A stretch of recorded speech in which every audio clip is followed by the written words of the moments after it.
এক আলেম সাহেব তার স্ত্রীকে নিয়ে ট্রেনে করে কোথাও যাচ্ছিলেন। পাশের সিটে এক উচ্চ শিক্ষিত লোক এবং তার স্ত্রী বসেছিল। সেই লোকটির স্ত্রীর গায়ে ছিল বেশ খোলামেলা পোশাক। এক সময় ওই উচ্চ শিক্ষিত লোকটি আলেম সাহেবকে শুনিয়ে বলতে লাগলো, মোল্লারা তাদের নিজেদের বউকে আবদ্ধ করে রাখে, তাদের কোনো স্বাধীনতা নাই। তখন সেই আলেম সাহেব বললেন, ভাই আপনার ওই ব্যাগের মধ্যে আছে কি? লোকটি বলল, কেন?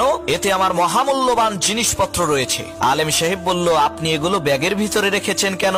লোকটি বলল, চোর এবং খারাপ লোকদের হাত থেকে বাঁচতে লুকিয়ে রেখেছি। তখন আলেম সাহেব বললেন, আমি আমার বউকে এভাবেই যত্নে লুকিয়ে রেখেছি যাতে তার দিকে কোনো খারাপ মানুষের নজর না পড়ে, কারণ আমার কাছে আমার স্ত্রী টাকা পয়সার চাইতেও বেশি মূল্যবান, আর আপনার কাছে আপনার স্ত্রী ধনসম্পদের চাইতে মূল্যবান নয়। তাই তো আপনি আপনার টাকা পয়সা যত্নে লুকিয়ে রেখেছেন আর স্ত্রীকে রেখেছেন খোলামেলা। এই কথা শুনে লজ্জায় লোকটির মাথা নিচু হয়ে গেল।